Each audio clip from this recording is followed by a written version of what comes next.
Lads, welcome back. I'm playing Pokemon Scarlet, the Indigo Disk DLC, and I wanted to start this video by showing you guys one of the nifty and cool things about the Indigo Disk part of the DLC specifically.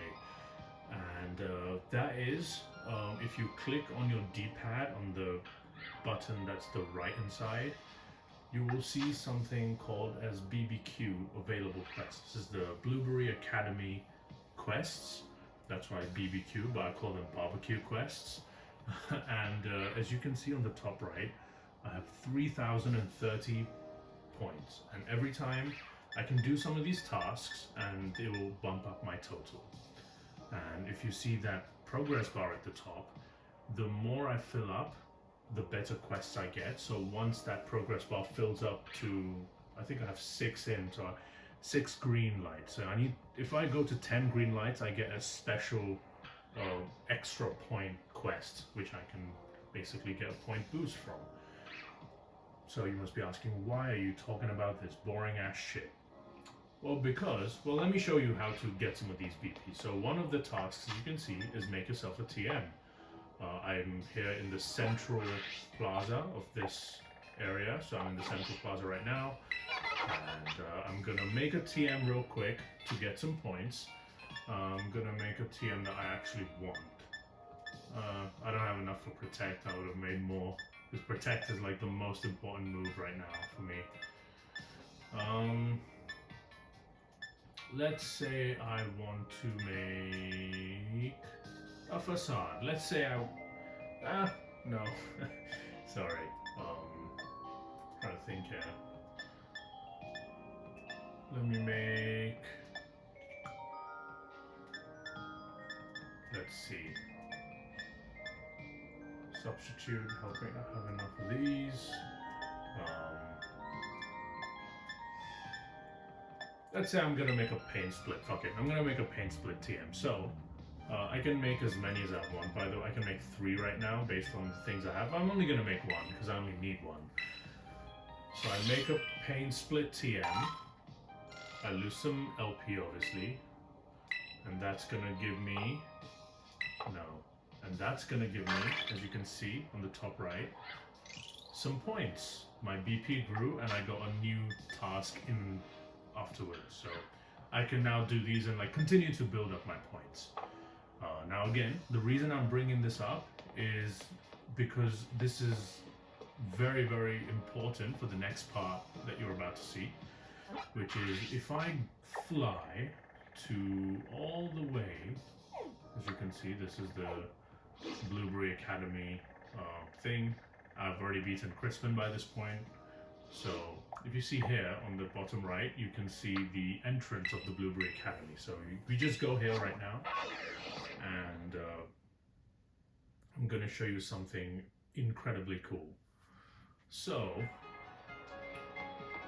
you go here. Where do you want to go? We basically get like a menu like we did in our school, the Naranja Academy. But what we want to do is go to the League Club room. So I'm going to the League Club room right now, and if you see this computer here, this is the League Club's computer. And what you can do here is you can contribute BP to this. So the BP that I have, the 3,000 BP that I have, there's a very specific reason why I went up to 3,000. So there's a lot of different things you can buy for certain BPs. Like this guy's gonna show me how to throw a Pokeball for 150, which is BS. And yeah, this one is gonna make an item. I don't fucking know what the hell some of these are. But the one that I really want you to focus on is if you scroll all the way down, this one is called the Terrarium Club Boost Biodiversity in a certain biome. There's one for each biome, and I've already completed those by spending 3,000 BP. And what this does is that as soon as you spend these on a certain biome, you'll be able to find extra Pokemon that will show up in that particular biome. As I said, I've already done this for the other biome, so Polar Biome is the last one, and I painstakingly collected basically a total of over 12,000 BP to make this happen. So I'm gonna contribute 3000 BP to this. Contribute 3000 BP to Terry and the Terrarium Club. Wrote to Toto. Okay. Hi, it's Terry from the Terrarium Club. Thank you for all your support. Yes, using that BP that you donated to us today, we've been able to upgrade the environment of the polar biome. New Pokemon will be able to live there now, including Wild Piplup. That's right, guys.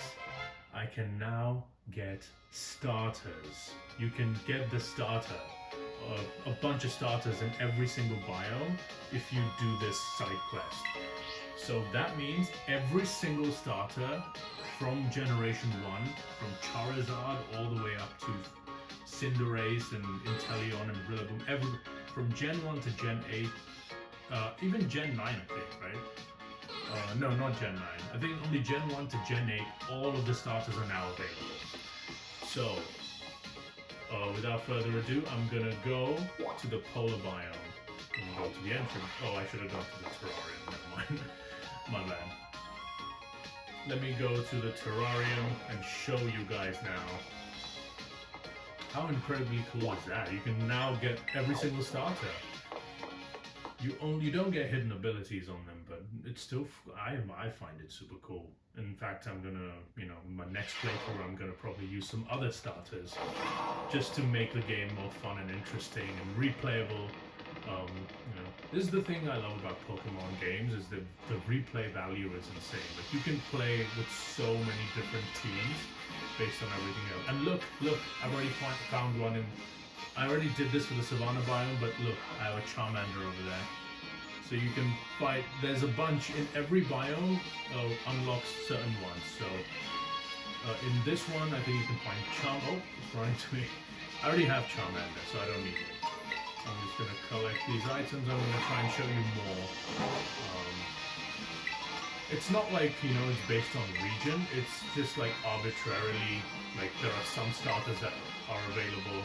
I think Totodile is available in the Savanna biome. Fennekin from Gen 6 is available in the Savanna biome. Charmander, as you saw right now. So I have actually, I'll show you my box. So this is my starter box. Look, I have all the starters, except for the ones in the polar biome, which I haven't caught yet. Don't mind the Goldengo, I just use them for raids. Look, all of the starters. This Meowscarada and like these are the Gen 9 starters in this box are the ones that I found in Mystery Gift, so disregard those, but all of these starters, Rillaboom, Blastoise, Charizard, Infernape, Greninja, Feraligatr, Cinderace, Serperior, Decidueye, or Dekidui, as some people call it, Meganium, Delphox, Empoleon, Swampert, Emboar, Torterra, Chestnut, Incineroar, and Inteleon again, obviously.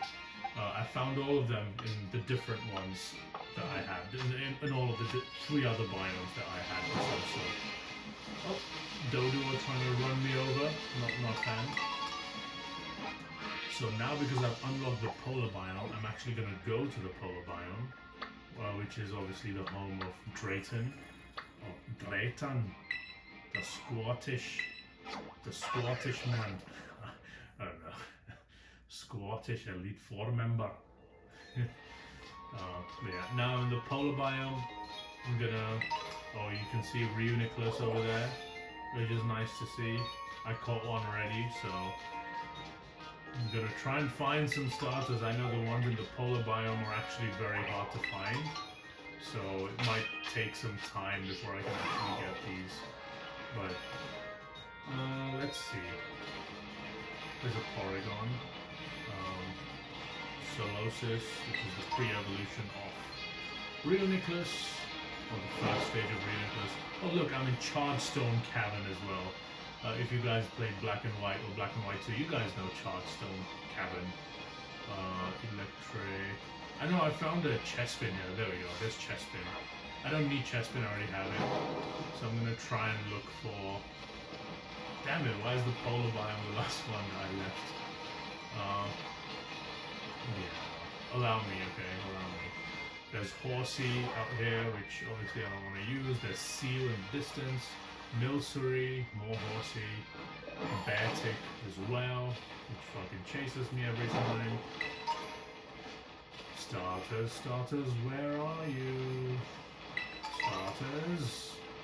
Starters, show yourselves. Oh, there's a Lapras as well. I have Lapras already. I have 2 Lapras actually. Or Lapri. What's the plural of Lapras? Lapri. I have 2 Lapri. Okay. Oh man, where are these goddamn starters? It's so hard to find. Trying to climb. Oh, this might go over half an hour now.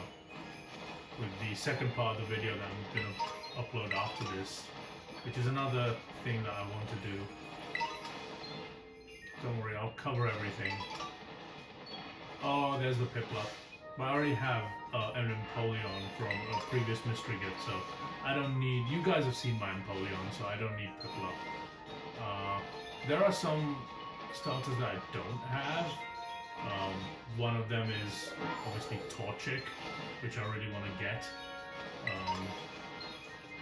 Yeah, I don't think I'm gonna be able to find all of them right now, but anyway, you guys still saw that there are starters over here, so I'm gonna find them. I'll find them on my own time. I don't want to waste your time. So yeah, anyway, so basically the takeaway from this is do those BBQ, those barbecue fucking things, those side quests, because you're gonna need them. They're really cool because you can find different starters in every biome now. At least I can now. There's the Scorbunny. Look at that. Look at that. I have a Cinderace, so I don't need Scorbunny, but there's Scorbunny. And yeah. So do these barbecue quests, go to the League Club room, contribute your points, and you need barbecue points for, or your League Club points for like battling the Elite Four as well. You need 50 per Elite Four member, so it's not much, but still you should get some points. Anyway, with that said, I will go and catch the rest of the starters that I'm looking forward to. There's a Beldum, not a starter, and yeah. I'll see you in the next part of the video soon. Goodbye and take care. Alright, I'm back, guys. Today, I'm just gonna start working on fighting some elite level trainers. So if you remember from the Chespin video, there was one trainer that I fought before Chespin of the Elite Four, of the Global Elite Four, and that one had a similar kind of text, the black background and the yellow outline. Just like in the Kitakami Yoga Clan side quest, this is a powerful trainer. And I read that all of these guys have like 4 Pokemon. There's quite a number of them in different parts of the map. But I'm going to try and do them biome by biome. And in the Savanna biome where I'm at, I've already defeated Kashif. Full disclosure, this video is being recorded after I've defeated Chespin. So yeah, I'm gonna basically try and beat all of these trainers before I go to, you know, that biome's Elite Four, kind of like a victory road kind of mission before the Elite Four before I face the Elite Four member of that biome. So, without further ado, I'm gonna show you my team, because I think all of these guys have 4 Pokemon. I don't know anything about their movesets or anything, so or like any of their Pokemon anyway, so I'm just picking and choosing at random and then trying to steer basically based on what I see. So, without further ado, this is the first member of my team. It's Howlucha, level 75 with a Citrus Berry. It's got Close Combat, Swords Dance, Acrobatics, and Detect with max attack and max speed. The Unburden ability, so if Howlucha gets damaged and eats its Citrus Berry, it will get a boost in its speed because of Unburden.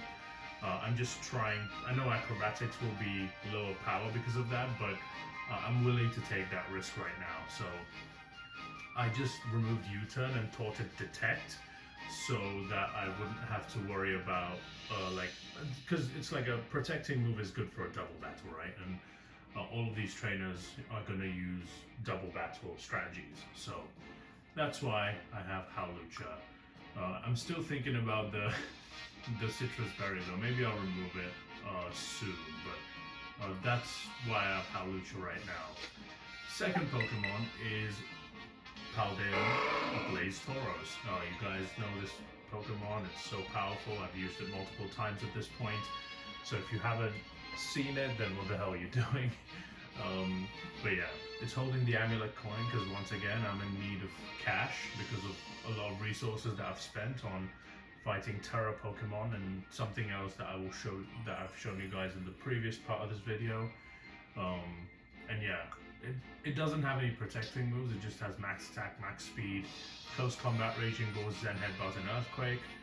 I can teach this thing Protect, which actually I'm gonna do that. Let me check if he gets Protect right now. So it seems like there's no Protect here, but I'm gonna remove Zen Headbutt and teach it Protect. Well, right now, and it's got the Intimidate ability because, you know, I wanna have an Intimidator lead the charge in every double battle if possible.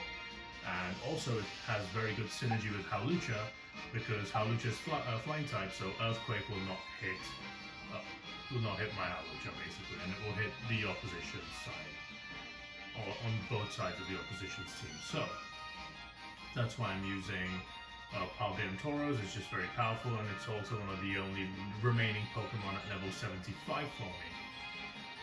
Next Pokemon is Talonflame. You guys know Talonflame with the Bright Powder item attached this time. It also has Acrobatics, but I think what I'm going to try and do is teach it Protect instead of like Swords Dance or Roost or something, and then try and have, you know, attacks miss on me.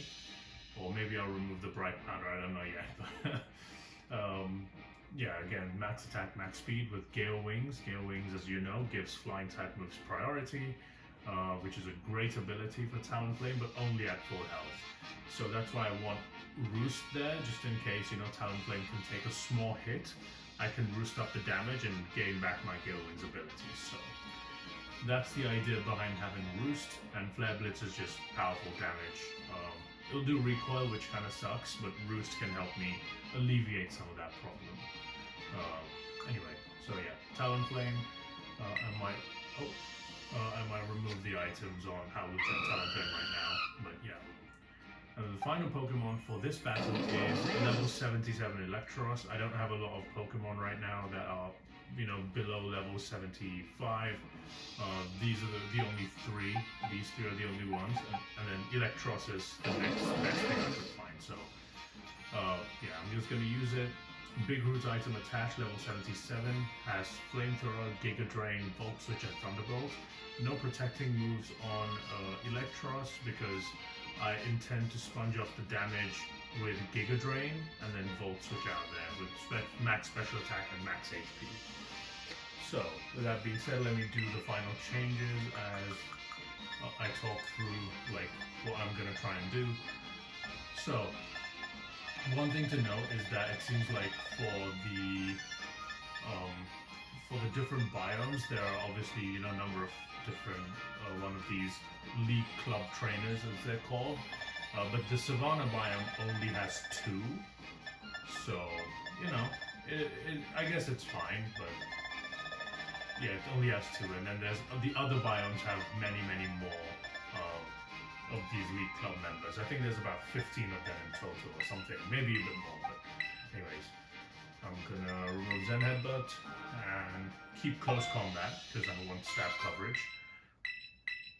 And then I already have Detect on Hawlucha. I might teach Protect to Talonflame here. Yeah, fuck it, I'm doing it. I'm removing Swords Dance, but it's honestly, it was a toss-up. I'm just gonna put away the held items for both of these flying types because they have acrobatics. So, as the Sawsbuck and the Trapinch and the Brava and oh my god, a bunch of Pokemon watch me, I'm gonna talk to this girl. Excuse me, Trapinch. Are you lost? She says. Did you get lost and wander up here? Don't worry, Sophie's here to show you the way. Alright. Let's see what you got, Sophie.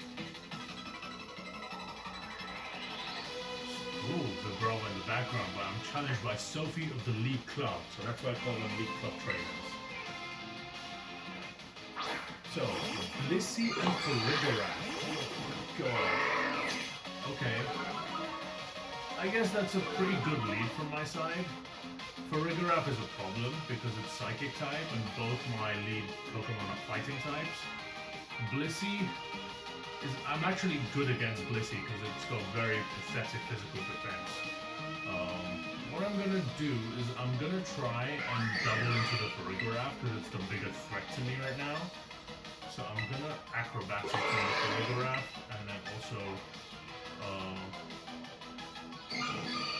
trying to think if I should Earthquake for the double damage or Raging Bull because here's the deal, right? With spread moves like Earthquake, I will be hitting both Blissey and Farigiraf, but the power of Earthquake will be halved. So we'll hit with 50 power on Farigiraf and 50 power on Blissey. So I'm trying to think if I should Raging Bull the Farigiraf instead. Maybe that's what I'm gonna do, just to make sure this thing is good, you know? I don't want to deal with Psychic type coverage. Alright, actually that paid off because Blissey protected. Which means Farigiraf is going to get absolutely annihilated with 2 hits coming into it. And that's the beauty of double battles. Oh no, it didn't get annihilated. Oh fuck. What the hell? Citrus Berry. Does it have Conchu? No, it doesn't. Oh, Trick Room. Okay. So now the speed ties are reversed. So Farigiraf and Blissey will attack first. Because the speed order gets reversed in Trick Room. There's 4 turns left. Oh, fuck. I'm gonna Detect to see what he's trying to do and Protect on Tauros. Just to see what they're trying to do here. So if I protect both of my Pokemon, it will stall out one turn of Trick Room. And also give me some information on what it's trying to do. Okay, Hyper Voice. Okay, it's trying to Hyper Voice. Stab Hyper Voice. Which hits both my Pokemon, by the way, so... Blissey's trying to Shadow Ball into Tauros, okay, fine. Ooh, look at this. Conchu, okay, so it found its berry again, which sucks. Conchu is an ability for Farigiraf. It has a chance to re-eat its berry after a turn or something. Or maybe it always does it, I don't remember exactly. But I don't think I have another choice, but I have to go for the attacking moves here. I feel like Blissey is gonna Protect again. Farigiraf light screens, but okay. This worked out. This really worked out. As long as I can eat this Shadow Ball, which I can, but special defense is not great, but the light screen goes down because Raging Bull, the attack, destroys light screen. So that's awesome. So me using Raging Bull, that really paid off, which I'm happy about. Alright, now she sends out Rabsca. Okay, Rabsca is another psychic bug-type Pokemon. Honestly, I don't know what Rabsca does, apart from one trick I know Rabsca can do is it's one of the only 2 Pokemon that gets the move Revival Blessing, which basically revives one of your Pokemon in the back. It only has 1 PP, so you can only use it once, but I think it's immensely overpowered, obviously. Let me check. I have 2 turns of Trick Room left, so I'm gonna Detect and Protect with these 2. Seeing what they're going for, basically. Blissey is not gonna do a whole lot of damage, I don't think, so I'm not too fussed about it. I just want to know what Rabsca is trying to do here. Trying to Psychic into Tauros, okay. So it sees the kill on Tauros because of the lack of special defense here, as does Blissey. Okay, so I'm gonna have to probably switch out Tauros this turn. Okay, fine, that sucks. I guess that's what I have to do. But Rabsca, by the way, is Psychic and Bug, so my Acrobatics is gonna be super effective on it. And Tauros, I'm going to switch out into Electros. It's my most defensive Pokemon, and it's going to have to eat 2 hits on the bounce. But I don't have an option right now. I don't want Tauros to go down. Yeah. Blissey protects, which is good. Means one more turn, that one attack that Electros doesn't have to take. Oh, bastard! Halucha's down! God damn it! Oh, I thought it would attack Tauros again, but it didn't. That was my bad. Okay, Twisted Dimensions return to normal, so Halucha's down, but our thing is back up, you know, like our speed control is back. Sorry, our speed is back, so I'm trying to think what to do here. If I should send back Tauros. No, actually, I'm just gonna send in Talonflame, because Tauros can use Intimidate later, maybe for something else. And I'm gonna just leave Blissey to rot right now, and I'm gonna Acrobatics with Rapska. And I'm also gonna Flamethrower on... should I Flamethrower or should I Thunderbolt? Because I'm sure Acrobatics is gonna do a lot of damage to Rapska. If Rapska goes down, then the Thunderbolt is the better play, because it will hit Blissey with stab damage. So I'm gonna go for Thunderbolt. There's the Acrobatics, it doesn't kill, but Thunderbolt should kill from here. It was a critical hit too. What do you have? Focus. Oh, that's why he hung on, because he had Focus Sash. That's okay. Blissey goes for Ice Beam into Electros for some reason. Don't freeze me. Rapska with the Psychic into Electros. Okay, that was bad. I thought Electros would be faster than that, but I forgot Electros destroys balls. So, okay. Araquanid. Okay, so this is good, potentially. I need to...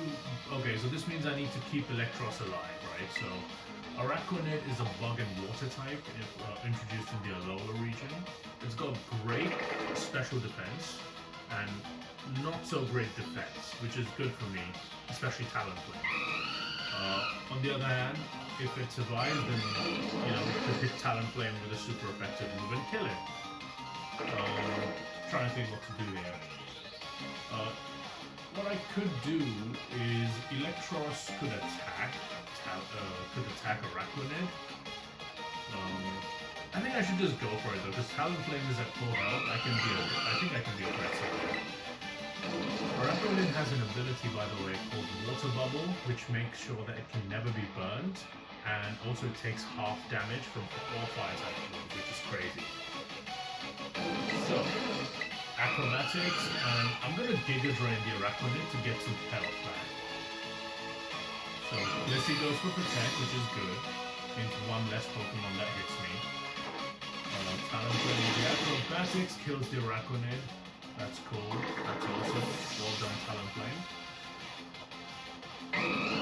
Okay. Giga Drain goes into Blissey, which obviously doesn't do anything. And this means that I'm free to Acrobatics the Blissey again.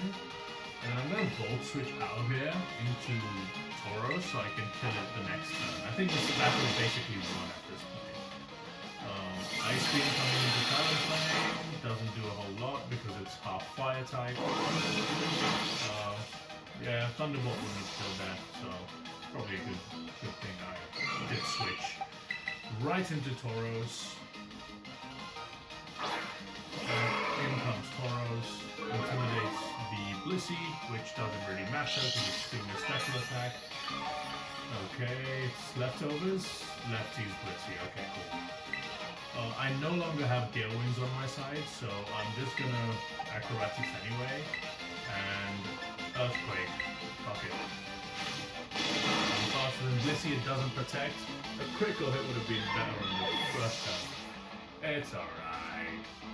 And there's the win, guys. There's the big win. Against Sophie from the League Club. I guess you had a thing or two to show me. I guess. $18,000. Brilliant. Okay. So now she's hanging her head in shame. She's a big loser. And that completes all of the trainers, the League Club trainers in the Savanna biome.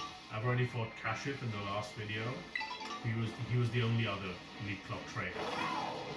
So I think next I'm going to take on maybe this biome. Yeah, the coastal biome, because I want to fight Lacey next. And so I think the best thing, or basically my plan, is to just fight all of the League Club trainers in this biome, in the coastal biome, and then fight Lacey next. That's going to be my strategy moving forward. I'm just going to do that for all of the biomes, one by one. So, yeah, with that said, yeah, thank you for watching, and I'll see you in the next one. Take care. Bye.